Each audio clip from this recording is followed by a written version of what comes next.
Скрена лога се попишмани за судскиот совет. Лани во јуни предлагаше членовите самите да се распуштат поради нивното скандалозно однесување, но сега со писмо и собрати на меѓународната заедница за наводен обид за упад на законодавната власт во правосудниот систем, откако новото мнозинство го најави токму тоа за што пред една година зборуваше самиот тој.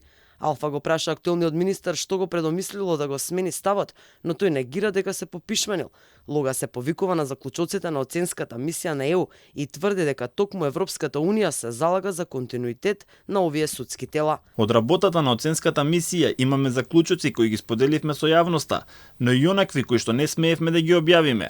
Овие тела треба да имаат континуитет. Тоа го кажува извештајот на ЕУ, а не јас лично. Во писмото Лога пишува дека препораките од извештајот на оценската мисија со особено внимание биле разгледани од највисоките представници на правосудната, академската и стручната фела, како и граѓанскиот сектор и останатите засегнати страни.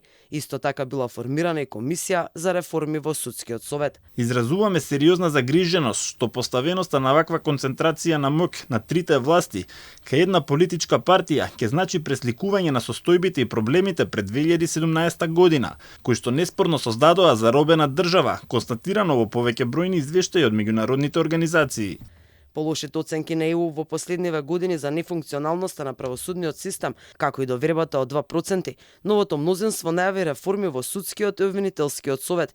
Најавените промени ги разбрануваа правосудните органи, но тоа според пратеникот на ВМРО ДПМН Антонио Милошовски е нормална реакција од министер и власт кои што се во заминување. Се надевам дека писмата нема да ги испрати преку Македонска пошта, јавното предпријатие кое што 20 години го управува ДУИ и е нефункционално, бидејќи ако ги испрати преку Македонска пошта може и да не стигнат до адресите на кои што сака да се пожали министерот Лога.